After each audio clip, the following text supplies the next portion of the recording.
नागपुर में एक शख्स अपने पूरे खानदान को कोरोना वायरस कैसे बांट गया, इसका एग्जाम्पल मिला। खुद कोरोना से उनकी मौत हुई, 3 पीढ़ियों को मौत का वायरस दे गया। गली मोहल्ले वालों को, दुकानदारों को कोरोना का इंफेक्शन दे गया। इस केस को ध्यान से देखने और समझने की जरूरत है, इससे सीखने की जरूरत है। नागपुर में इस शख्स की वजह से कम 56 लोग कोरोना पॉजिटिव हो गए, जबकि इसके प्राइमरी कॉन्टैक्ट्स और सेकेंडरी कॉन्टैक्ट्स की अभी जांच हो रही है। 144 लोगों की रिपोर्ट का इंतजार है। उसमें से कितने कोरोना पॉजिटिव निकलेंगे अभी मैं कह नहीं सकता। 68 साल के अब्दुल लतीफ, 5 अप्रैल को उनकी मौत हुई। वो 3 अप्रैल को हॉस्पिटल में एडमिट हुए थे। टीबी के मरीज थे, लंग्स कमजोर थे। जब कोरोना ने उनको पकड़ लिया वो समझ नहीं पाए, लेकिन मौत के बाद जब कोरोना टेस्ट हुआ तो वो पॉजिटिव निकला। इसके बाद प्रशासन ने उन लोगों को ट्रेस करना शुरू किया जो अब्दुल लतीफ के कांटेक्ट में आए थे। अब आप अपनी टीवी स्क्रीन पर देखेंगे, ये अब्दुल लतीफ की फैमिली का ट्री है। इससे आप समझिए कैसे एक व्यक्ति के जरिए पूरे परिवार को कोरोना खा गया।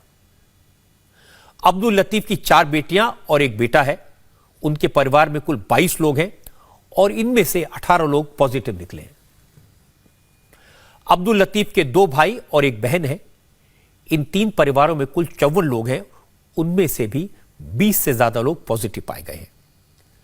पहले अब्दुल के बेटे को कोरोना हुआ, बेटे से बहू को इंफेक्शन फैला और इसी तरह बहू से उसके भाई और भाभी को भी कोरोना हो गया। अब्दुल लतीफ की 3 बेटियों को भी इंफेक्शन हुआ। दूसरी बेटी से दामाद को वायरस लगा और फिर ये उनके बच्चों में पहुंच गया। जरा सोचिए किस तरह से चेन रिएक्शन हुआ। यही कोरोना है। दूसरी बेटी की 2 बेटियों और 1 बेटे को भी बीमारी लग गई।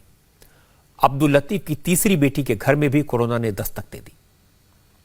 पता चला कि बेटी के साथ साथ उसके बच्चों को यानी अब्दुल लतीफ के 2 ग्रैंड सन और 1 ग्रैंड डॉटर को भी कोरोना का इंफेक्शन हो गया है। अब्दुल लतीफ की दूसरी बहू को भी कोरोना वायरस ने चपेट में ले लिया है। इसके अलावा अब्दुल लतीफ के ब्रदर इन लॉ और उनके एक दोस्त भी इंफेक्ट हो गए हैं।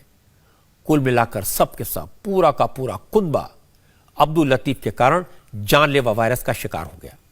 पूरे खानदान के लिए एक अकेले अब्दुल लतीफ कोरोना के कैरियर बन गए। पहले ही अब्दुल लतीफ अस्पताल में इलाज के लिए पहुंचे थे, क्योंकि मरने वाले अब्दुल हफीज अब्दुल लतीफ, जिनकी उम्र 68 वर्ष थी, 5 अप्रैल को उनकी मौत हुई। 3 तारीख को खुद ही इलाज के लिए इंदिरा मेडिकल हॉस्पिटल पहुंचे थे। पहले से टीबी के मरीज थे, ट्यूबरक्लोसिस था। जांच की रिपोर्ट पॉजिटिव आई। ट्रैवल हिस्ट्री कहीं बाहर की नहीं है, यह उन्होंने कहा। मरने वाले व्यक्ति की बेटी के पति के दोस्त की ट्रैवल एजेंसी है। ट्रैवल एजेंसी इंटरनेशनल लोगों को हेल्प करने के लिए बनाई गई है। इनके दामाद का दोस्त फरवरी के फर्स्ट वीक में उनके साथ यूए गया था। वहां से वो रायबरेली, दिल्ली और वहां से नागपुर आए थे। जिनकी मौत हुई उनकी ट्रैवल हिस्ट्री नहीं है, लेकिन वो उन लोगों के संपर्क में आए जिनकी ट्रैवल एजेंसी थी। उनसे ये पॉजिटिव हुए। एक ट्रैवल एजेंसी चलाने वाले व्यक्ति के संपर्क में आए थे और कोरोना वायरस के शिकार हो गए। वायरस की चेन यही खत्म नहीं हुई।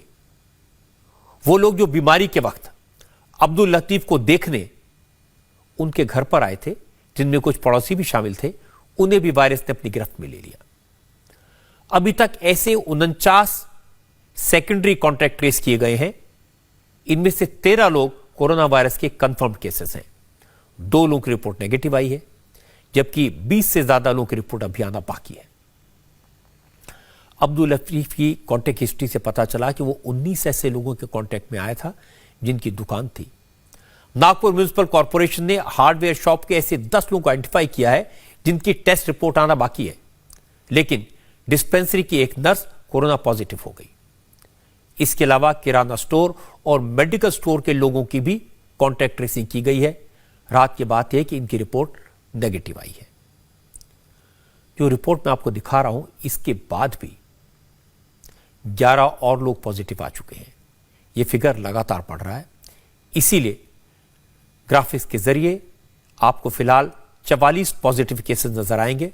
ऐसा इसलिए भी है क्योंकि अभी तक 199 कॉन्टैक्ट ट्रेस हो पाए हैं। लेकिन आज नागपुर म्युनिसिपल कॉर्पोरेशन के कमिश्नर ने इस मामले की और डिटेल्स बताई। उन्होंने कहा कि अब्दुल लतीफ की फैमिली काफी बड़ी है, 200 से ज्यादा कॉन्टैक्ट आइडेंटिफाइड हो चुके हैं, लेकिन कई लोग अब भी जानकारी को छुपा रहे हैं, सामने नहीं आ रहे। इसलिए प्रशासन की तरफ से एफआईआर दर्ज की गई है। म्युनिसिपल कमिश्नर ने यह भी कहा कि अब्दुल लतीफ की कोई ट्रैवल हिस्ट्री नहीं थी, लेकिन उनके दामाद के दोस्त की ट्रैवल हिस्ट्री थी। वो दुबई से लौटा था और देश के अलग अलग इलाकों में घूमा था। वो भी कोरोना इन्फेक्टेड था। 4 बेटियां हैं, 1 बेटा है। वैसे उनके 3 भाई और 2 बहनें हैं। ऐसा मिला कि उनका बहुत बड़ा परिवार है और उनके नेबरहुड और वो जो उनके कांटेक्ट में आए थे, ऐसे हमने 200 से ज़्यादा लोगों को आइडेंटिफाई किया, ट्रेस किया, उनको इंस्टीट्यूशनल क्वारंटाइन किया है। अब स्वैब लेने के बाद उसके स्वैब के रिजल्ट आने लगे हैं, तो उसमें अब तक ये जो डेड पर्सन है, more than 50 persons have been found positive by this person's contact. Now this is quite scary, and had we not quarantine them, institutional quarantine हम उनको न करते, तो ये 50 लोग और हर एक व्यक्ति 400 लोगों को कांटेक्ट कर पाता। हालांकि हमें इनसे कॉपरेशन नहीं मिल रहा है कि ये पूरी तरह से मालूमात नहीं दे रहे हैं, इसलिए ये केस से रिलेटेड हमने एक एफआईआर भी की है। जैसे कि आपने बोला कि इसका क्या ट्रैवल हिस्ट्री कुछ था, तो ये आदमी का जो डेथ हुआ है उसका तो ट्रैवल हिस्ट्री किसी ने बताया नहीं था। He was senior citizen, but जैसे हम उसको कॉन्टैक्ट ट्रेसिंग करते गए तो इनका जो बेटी थी, उनके जो हस्बैंड है, उनका फ्रेंड है, उसका ट्रैवल एजेंसी था। कोरोना का कम्युनिटी स्प्रेड कैसे होता है, यह केस उसका परफेक्ट एग्जाम्पल है। एक शख्स ने पूरे शहर में मौत का खौफ पैदा कर दिया, अपने परिवार को कोरोना का जहर दे दिया। इस शख्स की गलती इतनी ही थी कि उसने जांच नहीं करवाई। सिम्टम्स थे, दिक्कत हुई, लेकिन कोरोना का टेस्ट नहीं करवाया, डॉक्टर के पास नहीं गया। जब हालत बिगड़ी तो हॉस्पिटल भागा, एडमिट हुआ और तब कोरोना का टेस्ट हुआ, लेकिन रिपोर्ट आती उससे पहले ही उसकी मौत हो चुकी थी, क्योंकि डॉक्टर्स को पता नहीं था वो किसका इलाज कर रहे हैं, कौन सी बीमारी का इलाज कर रहे हैं। अगर ये शख्स वक्त रहते पहुंचता तो शायद बच सकता था। मौत के बाद प्रशासन के लिए पता लगाना मुश्किल हो गया कि यह शख्स परिवार के अलावा किन किन लोगों के संपर्क में आया था। प्रशासन ने उन सारे लोगों के सामने आने की अपील की जो भी शख्स के मिला, जो लोग आए या जिनके बारे में सरकार को पता चला, उनकी जांच हुई और 55 लोग कोरोना का शिकार पाए गए। अभी कितने केस और आएंगे ये कहना मुश्किल है। सोचिए खतरा कितना बड़ा है और एक शख्स की गलती कितनी भारी पड़ गई। इसके बाद भी अगर लोग समझने को तैयार नहीं है तो कोई कुछ नहीं कर सकता।